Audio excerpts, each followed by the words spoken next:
جو 10ویں جماعت میں ہے اس وقت یا جو 12ویں جماعت میں ہے اس وقت، اس کے لیے ہمارے پاس رزلٹ موجود ہے.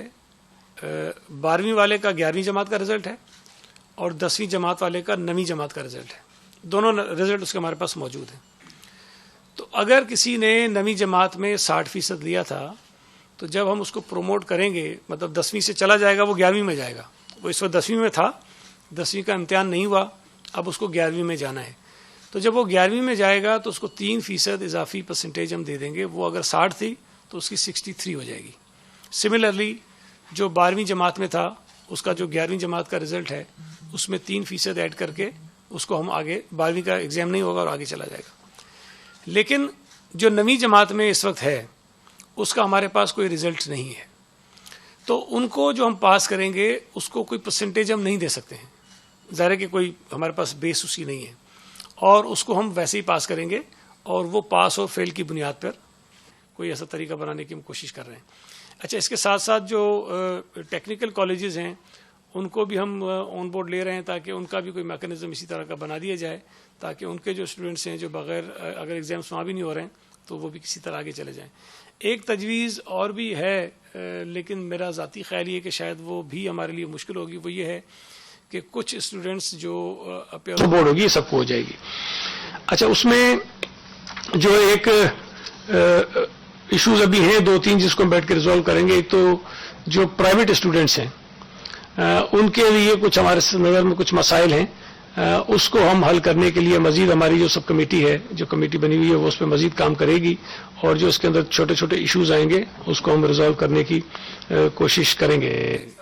دیکھیں، میں نے آپ کو ایک بتایا کہ ہم نے یہ کیا ہے کہ 3% اضافی نمبر دے کے ہم اس کو پروموٹ کر رہے ہیں.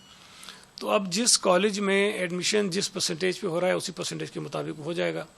اچھا، جو میڈیکل کے ایڈمیشنز ہیں اس میں آپ کو پتہ ہے کہ وہ ان کے اپنے ٹیسٹ ہوتے ہیں الگ سے، اور ان ٹیسٹ میں جو بچہ یا بچی ایک ان کی جو اسٹینڈرڈ ان کا ہوتا ہے ایڈمیشنز کا، اس کے مطابق اگر وہ نمبرز لے لیں گے تو وہ کوالیفائی کر جاتے ہیں. اگر وہ نہیں لیں گے تو نہیں کریں گے. تو ان کا اپنا ایک سسٹم ہے، وہ تو فالو کریں گے. اس میں ہم نہیں چاہیں گے کوئی کمپرومائز ہو، اس لیے کہ یہ میڈیکل میں انجینئرنگ آئے گا.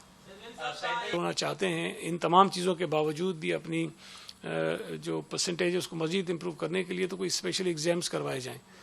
اس میں اب یہ پھر ڈپینڈ کرتا ہے کہ حالات ایسے ہوں تاکہ ہم امتحان لینے کے قابل ہو جائیں، لیکن میرا خیال ہے کہ شاید ہمارے لیے وہ بھی مشکل ہوگا. لیکن میں نے بتایا نا کہ کچھ ایشوز ضرور ایسے ہیں جو ہمارے سامنے آ رہے ہیں. اس کے لیے ہم جو ہے وہ اپنی کمیٹی کو ہم نے پھر کہا ہے کہ وہ بیٹھیں. اچھا، ایک اور بھی مسئلہ شاید آپ سوال بھی مجھ سے کر لیں کہ کچھ ایسے بچے بھی ہیں جو کچھ پیپرز میں فیل ہیں، کہ 1-2 پیپرز میں وہ فیل ہو گئے. تو ان کے لیے یہ رائے ہے کہ اگر کوئی 1-2 پیپرز میں فیل ہے تو ہم اس کو پاسنگ مارکس دے کے اس کو ہم آگے پروموٹ کر دیں، اس اگلی کلاس کے اندر اس کو پاسنگ مارکس دے دیں.